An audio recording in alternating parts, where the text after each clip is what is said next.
Chapter 21. Books.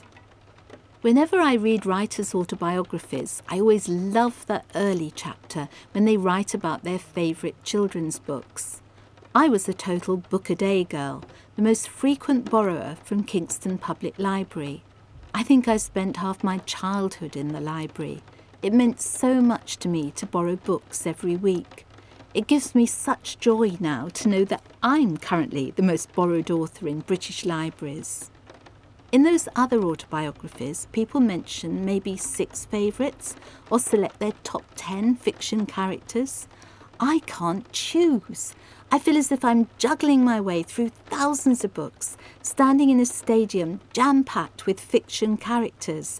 They're all waving at me and mouthing, "Pick me! Pick me!" I'll pick Enid Blyton first. She wasn't ever my favourite author, but she got me reading. I pored over Pookie the White Rabbit and the Shelf Animal books, but I couldn't work out what each word said. Then I went to school in Lewisham and learned that the k-a-t sat on the m-a-t, but I didn't really call that reading because it was so slow and laborious and there wasn't a real story. I can't remember the magic moment when it all came together and I stopped stabbing the words with my finger and muttering each sound. I could suddenly just do it. Harry had read me all 3 Faraway Tree books, and now I read them too. I spent months and months reading all the Enid Blytons I could find in the library. I didn't have to think about it. I didn't have to struggle with a single word. I didn't have to strain to understand what was going on. I could just let my eyes glide over the comfortably big print and experience all her different worlds. Unlike most children, I didn't care for the Blyton mystery stories. I found the Secret Sevens and the Famous Fives boring. None of the children seemed to have much personality, apart from George. I always liked to read about fierce tomboy girls, though I was mostly a meek girly girl myself. I did rather enjoy some of the adventure books. I owned a second-hand copy of The Mountain of Adventure. Somewhere in this book, presumably up the mountain, the children discovered a cave behind a waterfall and set up some sort of camp there. It seemed an incredibly romantic concept to me. I'd crawl under the living room table with a doll or two and pretend the checked tablecloth was the waterfall. There was another underground cave in the book filled with medieval religious figurines studded with jewels. I found this an awe-inspiring chapter too. We weren't a religious family and I'd certainly never been in a Catholic church, but somehow I'd seen a statue of a Madonna holding baby Jesus. I thought she was beautiful. The idea of a whole heavenly host of Madonnas cradling a nursery of holy infants was captivating. I imagined them taller than me, with real sapphires for eyes and solid gold halos on their heads like celestial hats. Even so, I preferred Blyton in more everyday mode. She wrote a book I particularly liked called Hollow Tree House, about 2 children who run away and hide in, where else, a hollow tree. I longed passionately for my own tree house and planned down to the finest detail the things I would keep there. My favourite books, my Woolworths notebooks, my drawing book and tin of crayons, my Mandy photos, as if I thought I could conjure a sturdy tree growing out of our concrete balcony. There were plenty in the wilderness behind the flats, but I had no way of claiming personal ownership and no one to build me my house. Still, I was good at imaginary tree houses. Anne and I shared one in the playground at Latchmere, so it was not too difficult to pretend one for my own personal use at home. I liked Enid Blyton's St Clair's School stories too. I had no desire whatsoever to go to boarding school myself. I was appalled at the idea of being in the company of other children all the time, with no opportunities whatsoever for private imaginary games. But it was fun to read about such a strangely different environment. The twins themselves were a little dull, but I liked Carlotta, the dashing circus girl, and Claudine, the naughty French girl, both apparently based on real girls. I knew this because I'd solemnly read Enid Blyton's The Story of My Life. Some of the chapters were a bit of a struggle because I was still only about 6 or 7, but I found some passages riveting. I was interested to learn that little girl Enid had nightmares too, and she gave sensible practical tips on how to cope with them. She wrote about her own imaginary worlds. It was such a relief to realise that someone else had a weird, vivid inner life like my own. It was fascinating learning about her writing routine. In those days, children didn't know very much about their favourite authors. Sometimes they had baffling names like Richmal Crompton or P.L. Travers, so you didn't even know whether they were men or women. So Enid Blyton got me reading fluently and reinforced my desire to write, though I knew right from a very early age that I wanted to write very different sorts of books. I wanted to write books that didn't seem to exist yet, books about realistic children who had difficult parents and all sorts of secrets and problems. Easy to read books that still made you think hard, books with funny bits that made you laugh out loud, though sometimes the story was so sad it made you cry too. I took to reading adult books about children, like Catherine Cookson's series about a tough little Tyneside girl called Mary Ann. She came from a very poor family, and her beloved dad was a drunk, forever letting them down. Mary Ann was a devout Catholic and popped into the church the way other kids bobbed into the chip shop. She had Mary, Joseph and Jesus as her own personal, ultra-good, imaginary friends. I envied Mary Ann and wished I was a Catholic too, especially if it meant saying prayers to beautiful statues of Mary.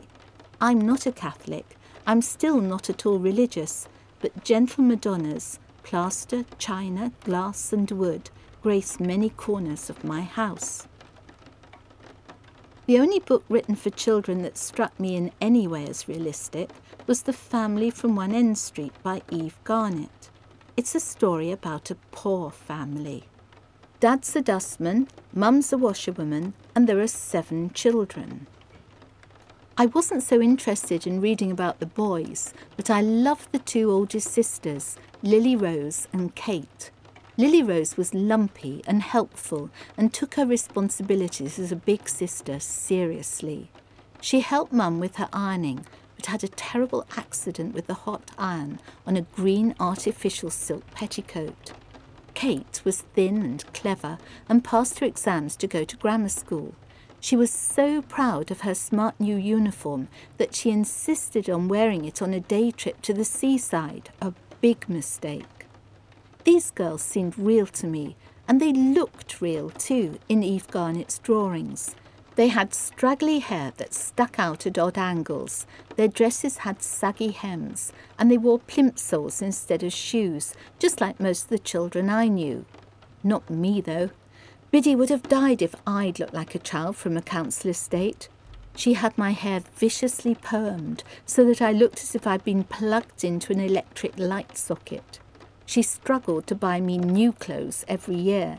She wasn't having her daughter a second-hand rose with a telltale line around the coat hem where it had been let down. She certainly wasn't going to let me run around in plimsolls. I had Clark strap-over shoes in winter and brown sandals in the summer to wear to school, and strappy black patent shoes and snow-white sandals for best. No child was better shod. If my shoe heels ever got worn down, Harry would squat in the kitchen with a little cobbler's last and tap in Blakey's to make them last longer. My favourite children's book at that time, well maybe first equal with Adventures with Rosalind, was Nancy and Plum by Betty MacDonald. I read it so many times I knew long passages by heart. I suffered with them at Mrs. Mundy's orphanage, hurried anxiously beside them when they ran away, and celebrated when they met up with the kindly Campbells. They adopted Nancy and Plum and gave them lots of hugs and cuddles and chicken pies and beautiful dolls and lovely girly outfits. I knew perfectly well this wasn't likely, but I didn't care. I thought Nancy and Plum a perfect book. I also enjoyed a story by Betty MacDonald's sister called Best Friends. Now there's a familiar title.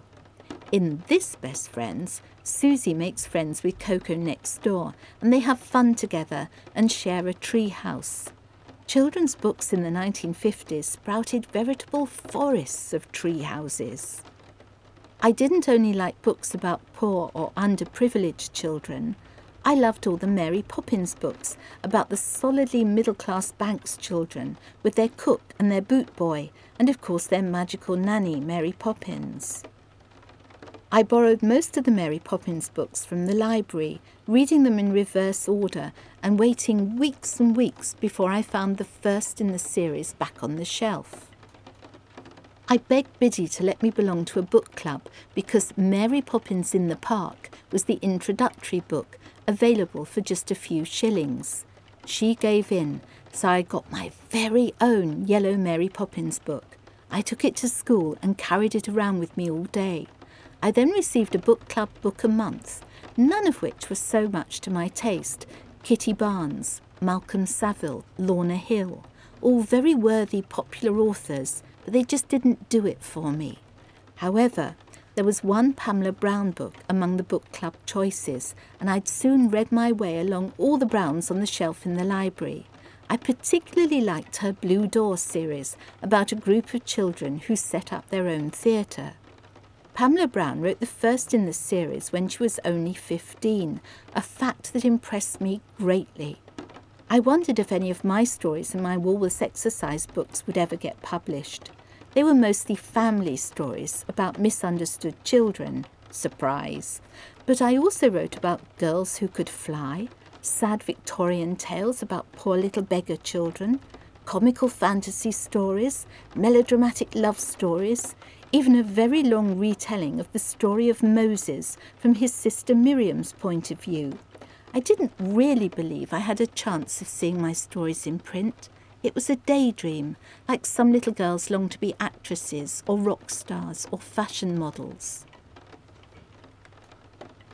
In one of my books, I pretend there's going to be a special children's television serial based on Enid Blyton's book, The Twins at St. Clair's. Who is desperate to get a part in it? It's Ruby in double act, but her twin, poor Garnet, is appalled at the idea. I can't act. I don't want to act. I can't go to an audition in London. I can't say a lot of stuff with everyone watching.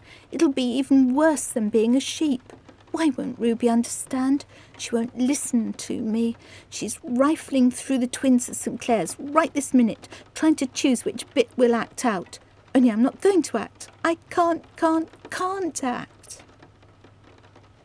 I can't act either, but I had a tiny part in the television serial of Double Act. When Yvonne, the producer, asked me if I wanted to take part myself, I thought it would be fun. I thought I knew the perfect part for me. Ruby and Garnet's dad has his own second-hand bookshop.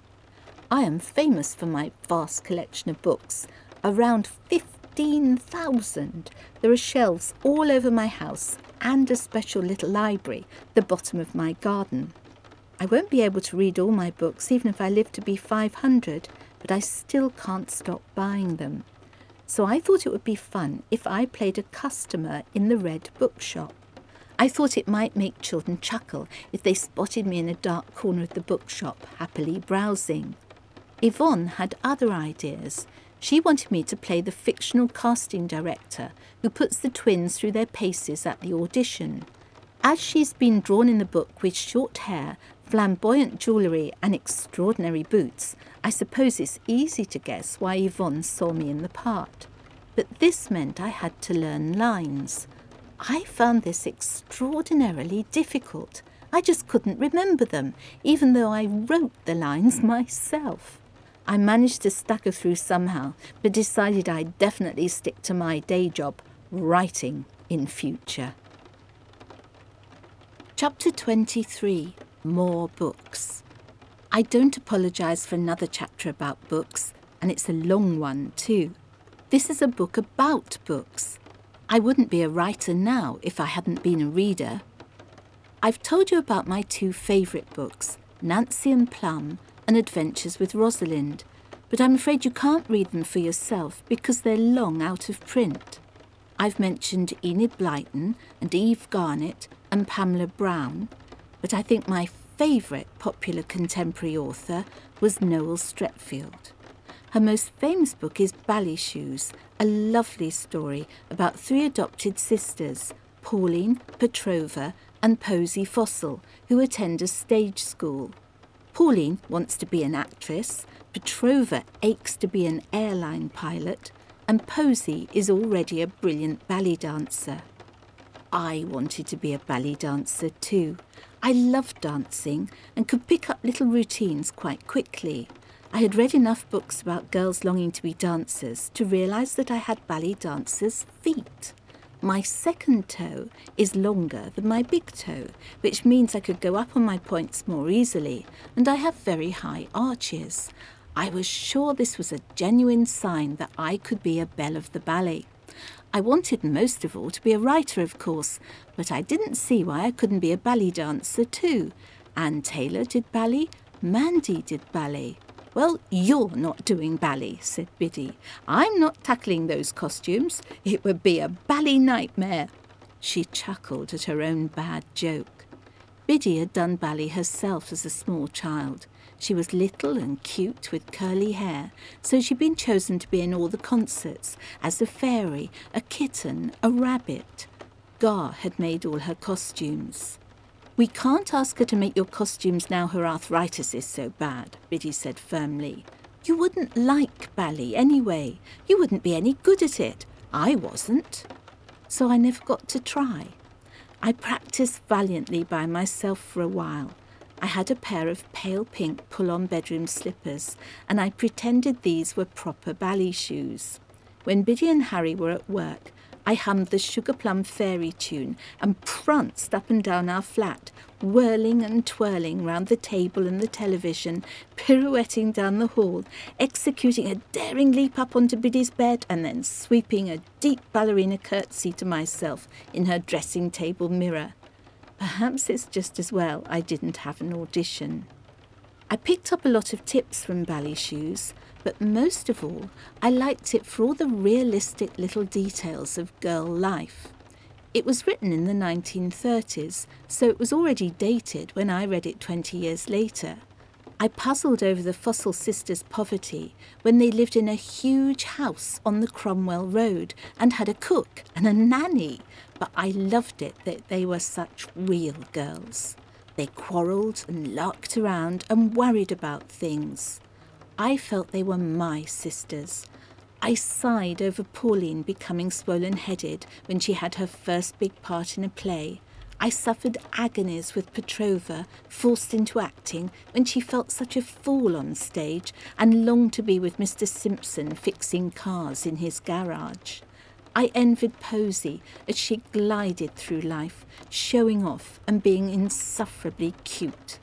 I knew how important it was for the girls to have a smart black velvet frock for their auditions.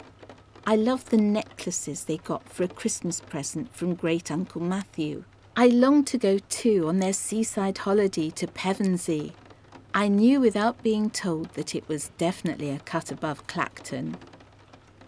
Noel Streatfeild was a prolific writer, and so I went backwards and forwards to the library, determined to read everything she'd ever written.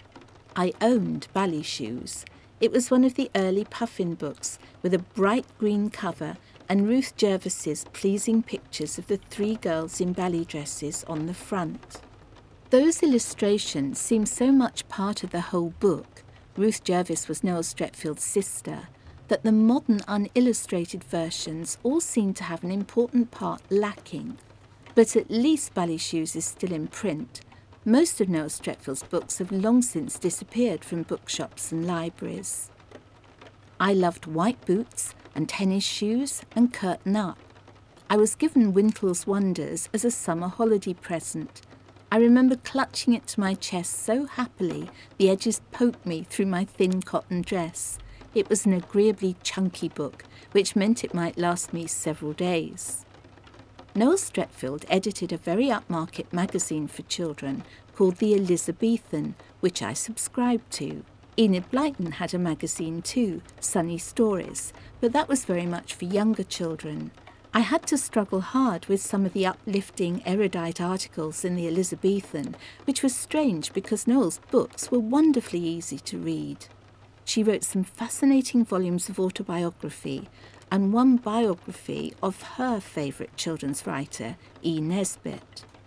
I loved E. Nesbit too. Biddy gave me The Story of the Treasure Seekers when I was 7. It was my first classic, but it wasn't too difficult for me as it was written in the first person. You were meant to guess which one of the Bastable children was the narrator. It seemed pretty obvious to me that it was Oswald. I didn't realise this was all part of the joke. Now I think The Story of the Treasure Seekers is a very warm and witty book, and it makes me crack up laughing. But as a 7-year-old, I took it very seriously indeed. It seemed perfectly possible to me that the children might find a fortune. I failed to understand that Albert's uncle frequently helped them out. I had no idea that if you added several spoonfuls of sugar to sherry, it would taste disgusting. I'd had a sip of Gar's Harvest Bristol cream at Christmas and thought it was even worse than Gong Gong's black treacle medicine. I thought the taste would be improved with a liberal sprinkling of sugar too. I wished there were more Bastable girls. I liked Alice a lot, and I felt sorry for poor po-faced Dora, especially when she wept and told Oswald she tried so hard to keep her brothers and sister in order because their dying mother had asked her to look after the family. There were occasional Edwardian references that I didn't understand. I sniggered at the boys wearing garments called knickerbockers. But E. Nesbit's writing style was so lively and child-friendly, and the children seemed so real that I felt I was a token treasure seeker too, especially as they lived in Lewisham. I loved the Railway Children too, and was particularly fond of Bobby. I liked it that Mother was a writer, and whenever she sold a story there were buns for tea. I copied this idea many years later whenever I sold a story to a publisher. There was a special children's serial of the Railway Children on television. Not the lovely film starring Jenny Agutter, this was many years earlier than that. I sat in front of our new television set, spellbound. At the end of each episode, the television announcer said a few words. She was called Jennifer, a smiley, wavy-haired girl who was only about 12. She told all the child viewers about a Railway Children art competition. "All you have to do is illustrate your favourite scene," she said, smiling straight at me, cross-legged on the living room floor in Cumberland House. "Mummy, can I do some painting?" I said. I had to ask permission because Biddy wasn't keen on me having my painting water on the dining table and went through an elaborate performance of covering it over with newspapers and rolling my sleeves right up to my elbows so my cuffs wouldn't get smudged with wet watercolour. "Of course you're not doing any painting now. You're due for bed in 10 minutes, said Biddy. She believed in early nights, even though I'd often lie awake for hours. "But it's for a competition on the television," I said. "Please." Biddy considered. I was quite good at painting for my age. Most of the children in the infants were still at the big blob, combined head and body stage, with stick arms and legs, the sky a blue stripe at the top of the page, and the grass a green stripe at the bottom.